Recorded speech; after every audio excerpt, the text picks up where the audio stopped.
ನಮಸ್ತೆ ಸ್ನೇಹಿತರೆ, ಇವತ್ತು ಗುರೆಳ್ ಚಟ್ನಿ ಮಾಡೋ ವಿಧಾನವನ್ನು ನೋಡೋಣ. ನೋಡಿ, ಇದಕ್ಕೆ ಬೇಕಾಗಿರ್ತಕ್ಕಂಥದ್ದು ಹುರಿದಿರ್ತಕ್ಕಂಥ ಗುರೆಳ್ಳು, ಖಾರ ಪುಡಿ, ಸ್ವಲ್ಪ ಬೆಲ್ಲ, ಬೆಳ್ಳುಳ್ಳಿ ಹಾಗೂ ಹುಣಸೆಹಣ್ಣು ಮತ್ತು ಉಪ್ಪು.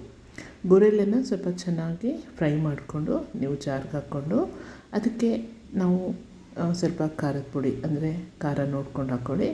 1.5 ಸ್ಪೂನಷ್ಟು ಖಾರದ ಪುಡಿ, ಹಾಗೆಯೇ ರುಚಿಗೆ ಎಷ್ಟು ಬೇಕೋ ಅಷ್ಟು ಉಪ್ಪನ್ನು, ಸ್ವಲ್ಪ ಕಡಿಮೆನೇ ಹಾಕ್ಕೋಬೇಕಾಗುತ್ತೆ.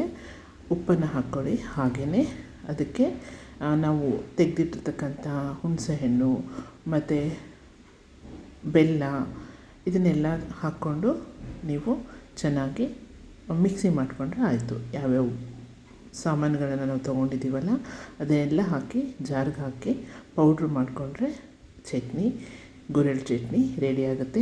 ಇದನ್ನು ನೀವು ರೊಟ್ಟಿ, ಚಪಾತಿ, ಅನ್ನಕ್ಕೆ ಹಾಕ್ಕೊಂಡು ತಿನ್ಬೋದು. ಈ ಸಂಕ್ರಾಂತಿ ಹಬ್ಬಕ್ಕೆ ನಾವು ರೊಟ್ಟಿ ಜೊತೆ ಇದನ್ನು ಮಾಡ್ಕೊಂಡು ತಿಂದರೆ ತುಂಬ ಚೆನ್ನಾಗಿರುತ್ತೆ. ನಿಮಗೆಲ್ಲ ಈ ವಿಡಿಯೋ ಇಷ್ಟ ಆಗಿದ್ದರೆ ಲೈಕ್ ಮಾಡಿ, ಸಬ್ಸ್ಕ್ರೈಬ್ ಮಾಡಿ, ಶೇರ್ ಮಾಡಿ ಸ್ನೇಹಿತರೆ.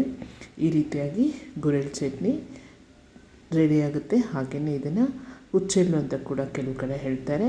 ತುಂಬ ರುಚಿಯಾಗಿರುತ್ತೆ, ತುಂಬ ಆರೋಗ್ಯ ಕೂಡ ತುಂಬ ಒಳ್ಳೆಯದು. ಒಂದು ಸಾರಿ ಮಾಡಿ ನೋಡಿ ಸ್ನೇಹಿತರೆ. ಧನ್ಯವಾದಗಳು.